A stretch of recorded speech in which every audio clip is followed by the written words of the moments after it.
Hola, muy buenas a todos y a todas. Vamos a ver en esta presentación la continuación del tema. En este caso sería la restauración después de que los países de Inglaterra, Prusia, Austria y Rusia venciesen a Napoleón. Que hay una vuelta a la frontera y a la situación previa a la Revolución Francesa. ¿Vale? Era como deshacer todo lo que se hizo en ese periodo de tiempo de 25 años. Así que una vez derrotado a Napoleón, las potencias vencedoras se reúnen en Viena, en un congreso, y el objetivo que tenían era, como antes he mencionado, restablecer el orden político y social anterior a la Revolución Francesa. Las potencias vencedoras, pues, como antes mencioné, Prusia, Rusia, Gran Bretaña y Austria.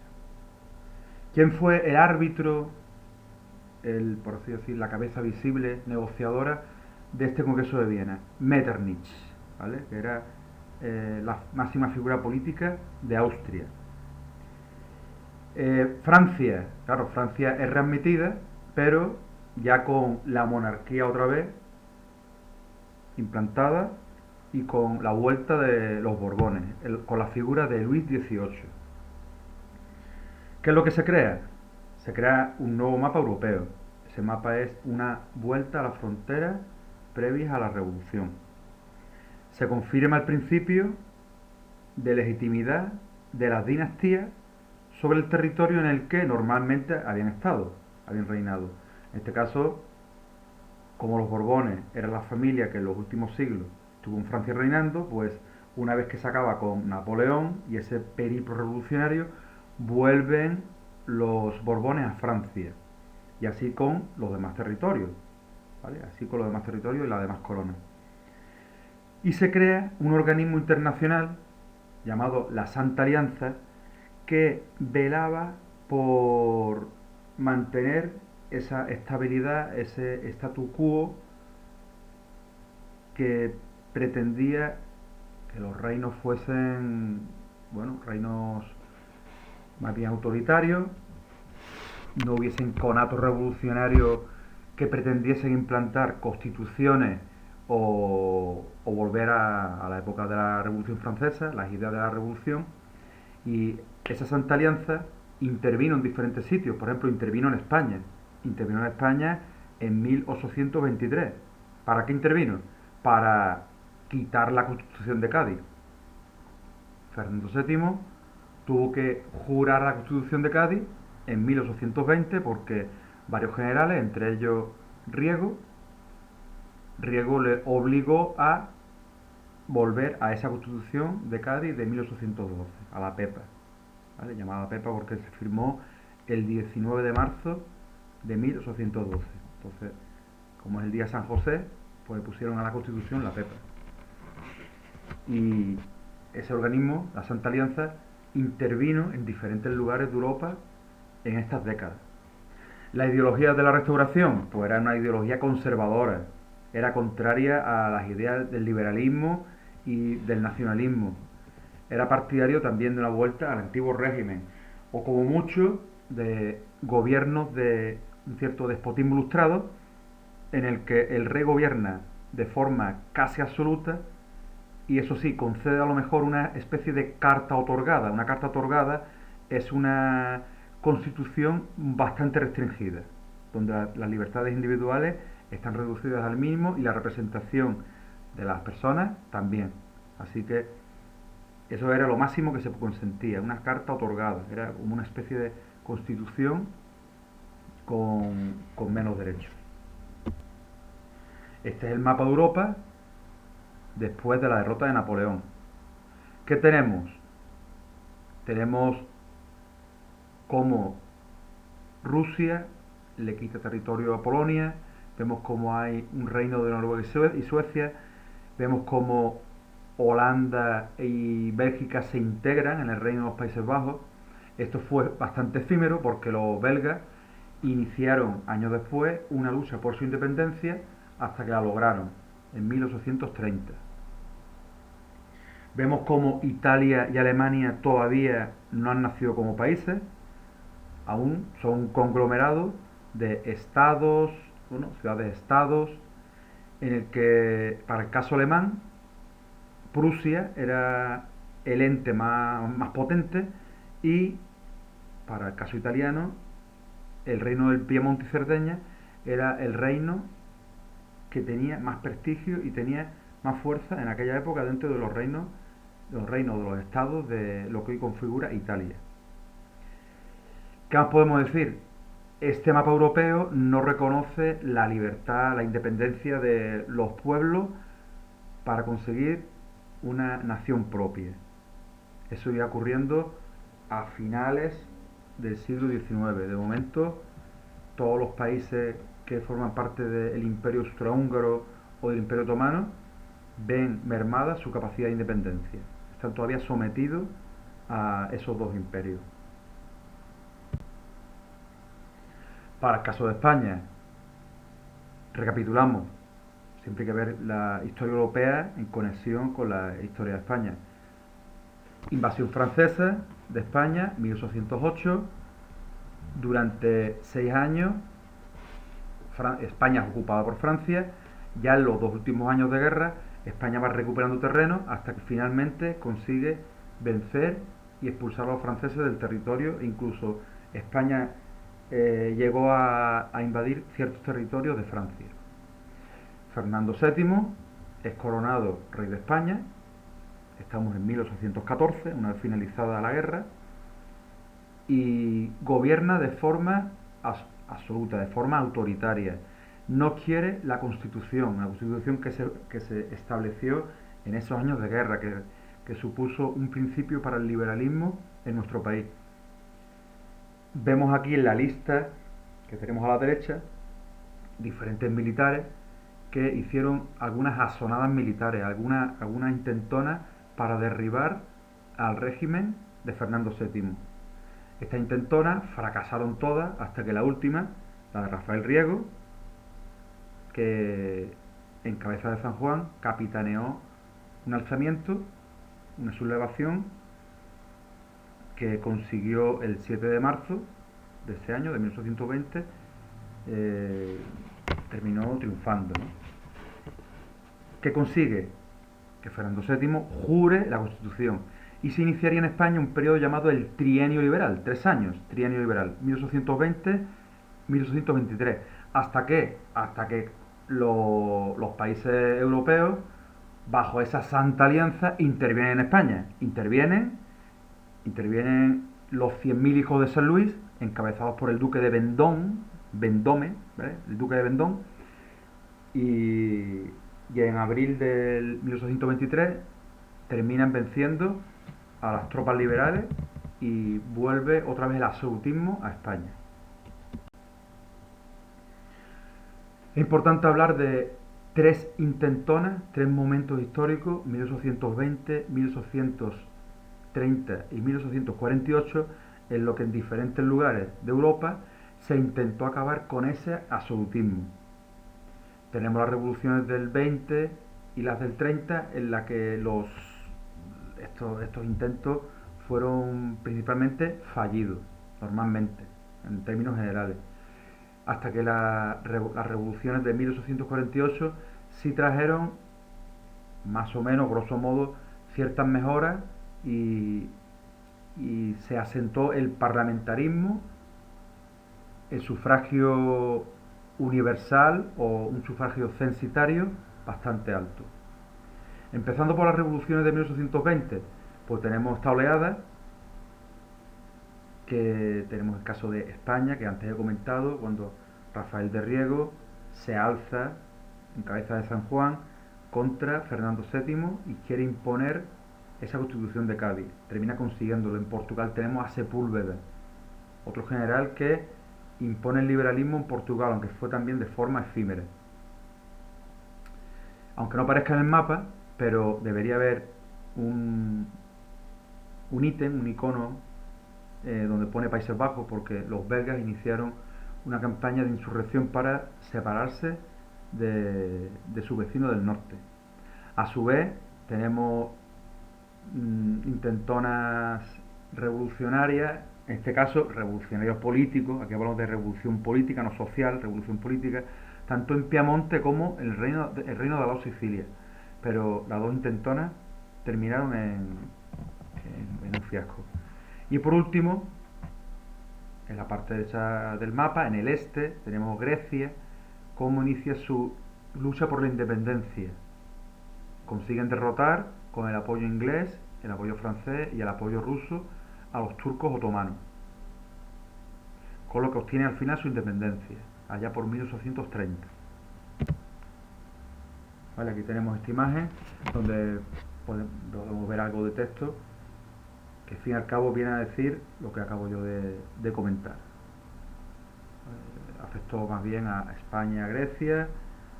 En España se da una revolución liberal. Fernando VII, a su vuelta como rey, había implantado el antiguo régimen e iniciado la caza de los liberales. En 1820, comandante Riego, aquí está mal escrito Riego, es con una G, no con dos, utilizando tropas preparadas para ir a las colonias americanas que estaban intentando independizarse, pues da un golpe de Estado y el rey aterrorizado jura la Constitución de 1812. 3 años más tarde, la Santa Alianza, este conglomerado de países absolutistas, restablece a Fernando VII como rey absoluto. Aquí otra rata es Fernando VII, no Fernando VIII. Otro fallo aquí de la diapositiva esta que he recortado, que eso es Fernando VII. En Grecia tenemos también una revolución de carácter nacionalista. Los griegos lo que querían era independizarse. Grecia no era un país independiente en ese momento y logra vencer a los turcos y consigue su independencia. ¿Vale? Ya finalizando la década de los 20, 1829. Bueno, otros sitios tengo yo la fecha como 1830. Que al cabo es, muchas veces los libros de historia lo que aparecen son las fechas de la independencia real o la independencia a través de las armas, y por otro lado tenemos cuando se firma el tratado de paz con la potencia ocupante, así que ambas fechas serían correctas. En otra imagen podemos ver la oleada de 1820. Aquí tenemos lo mismo que antes hemos comentado. La siguiente, la oleada de 1830. Pues aquí sí tenemos un componente más social que en las otras oleadas revolucionarias. La del 20, la del 20 eran una oleada revolucionaria dirigidas por generales, por sociedades secretas, una componente más elitista, y estas oleadas de 1830 son unas oleadas más populares. Aquí la participación popular fue mayor. En Francia se dan los acontecimientos de las tres gloriosas que intentan derribar a la monarquía de Carlos X. Carlos X era el rey Borbón que tenía Francia en aquella época. Llegan a hacerse fuertes esos revolucionarios que en París se hacen con el control de la ciudad. Estas protestas y estos conatos revolucionarios se expanden por el país, proclaman una república, pero las élites llegan a un acuerdo, élites burguesas llegan a un acuerdo con ciertos representantes de la nobleza. ¿Para qué? Para poner a un monarca. ¿Y qué monarca iba a ser? Pues iba a ser un rey, bueno, iba a ser un noble de la familia de Orleans. Entonces sería Luis Felipe de Orleans, sería el nuevo rey de Francia. Este rey tenía una vitola de rey liberal, quería gobernar con el parlamento, se iba a decretar una serie de derechos individuales, pero esto realmente no contentaba a la gran masa de población, a la gran cantidad de la gente del país. Pues estas medidas que se aprobaron no eran de su gusto. Finalmente se imponen, como siempre, las élites. Otro caso, Bélgica. Bélgica, que aquí termina obteniendo la independencia. Y por otro tenemos la revuelta en Polonia, una revuelta de los nobles polacos que querían independizarse, querían quitarse el yugo de dominación ruso. Esta revuelta de carácter nacionalista no sería acompañada del apoyo popular, ¿Y cuál fue el motivo? El pueblo pedía mejoras sociales, reparto de ciertas tierras para que tuviesen un sustento. La nobleza no consintió, no accedió, por lo tanto el pueblo no apoyó esa revuelta. Al fin y al cabo, Rusia, el imperio ruso, termina doblegando a los polacos y los tiene sometidos durante bastantes décadas. Y por último tenemos la oleada de 1848. Esta oleada sí tiene un componente popular mucho mayor que la otra. Eh, Aquí la idea principal era el liberalismo democrático, también principios nacionalistas para independizarse de unos entes superiores. Y aparece ya el movimiento obrero con un poco más de fuerza. Recordamos que el manifiesto comunista de Karl Marx y Friedrich Engels se escribió en este año, se publicó en este año, en 1848. Ya empezaba el movimiento obrero a cobrar más fuerza. En Francia se da una revolución contra el rey que pusieron, cuando quitaron a Carlos X, pusieron a Luis Felipe Orleans, que durante los primeros años gobernó de forma, por así decir, democrática, pero esa forma de gobierno duró poco, porque poco a poco se va adecuando a un gobierno más tiránico, un gobierno más opresor.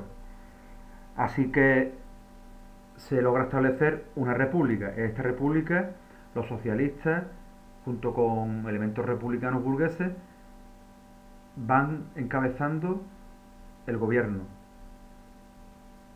Establecen medidas como los talleres nacionales, que eran unos organismos para dar trabajo a los parados. Se crean, se crean leyes para proteger a las personas, para mejorar las condiciones materiales de vida. Pero esta república, por así decir, más social, de un contenido más socializante, termina sucumbiendo ante los conservadores. Se establece una república conservadora, una república que quiere que haya paz social, quiere que se controle a las clases proletarias, a los trabajadores obreros, los trabajadores de las fábricas, que ya estaban en aquella época creciendo en número, y esa república conservadora termina cerrando los talleres nacionales y limitando las libertades de reunión y asociación. Finalmente, en esta coyuntura, un sobrino de Napoleón, bueno, sobrino nieto, ahí en otras fuentes, este hombre termina dando un golpe de Estado, Luis Napoleón. Da un golpe de Estado, se hace con el poder de forma dictatorial y al final terminó autoproclamándose emperador, como Napoleón III. De esta forma nace el segundo imperio francés. Además hay que añadir que en Alemania, en Italia y el imperio austriaco estallaron varias revoluciones liberales, nacionalistas. Por ejemplo, en Austria la revolución acabó con el poder de Metternich. Recordamos, Metternich fue la persona que encabezó el Congreso de Viena en 1815. Era un diplomático europeo de los más importantes, pues terminan quitando de en medio a Metternich. Además, esta revolución permite que el imperio austriaco, se convierta en un imperio de dos cabezas. Un imperio con dos partes, la parte austriaca y la parte húngara. Con lo que los territorios tenían algo más de autonomía. En algunos sitios, como en Croacia, se crean parlamentos, ¿no? El nombre era Dieta, la Dieta croata. Ese parlamento, el pueblo croata tenía cierta capacidad de representación. Y esta división estaba hecha en dos regiones que eran Cisletania y Transletania. Cisletania, la parte austríaca, y Transletania, la parte de Hungría y la zona más del este de Rumanía.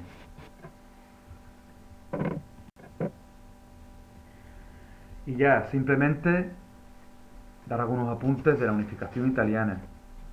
Vemos cómo el proceso de unificación italiano empezó en 1859, después de una guerra entre Austria y Francia.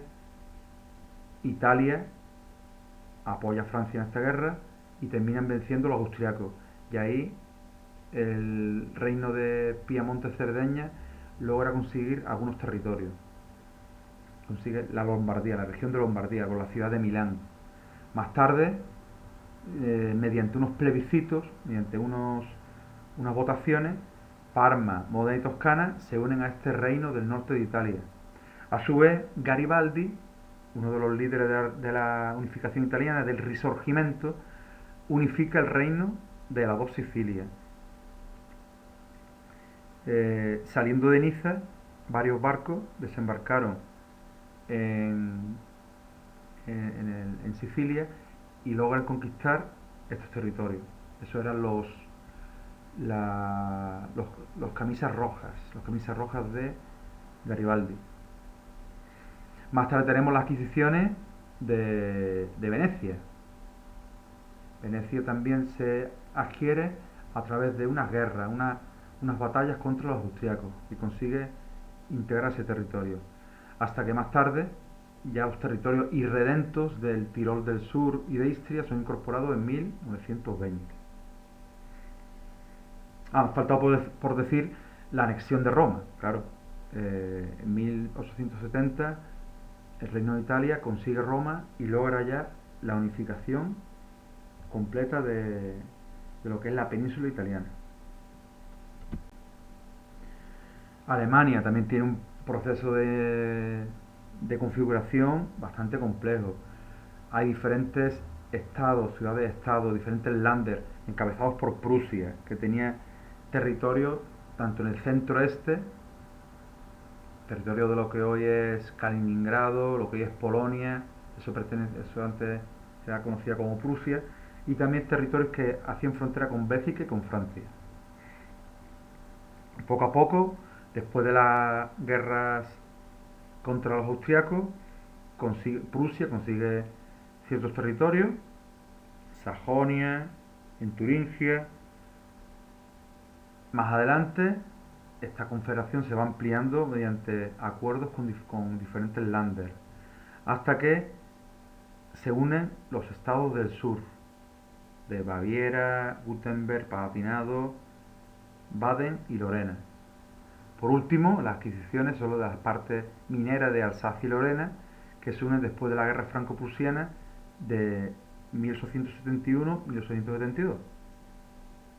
Y se establece, ahí vemos la línea azul, el Imperio Alemán, el Segundo Reich, con Guillermo I a la cabeza.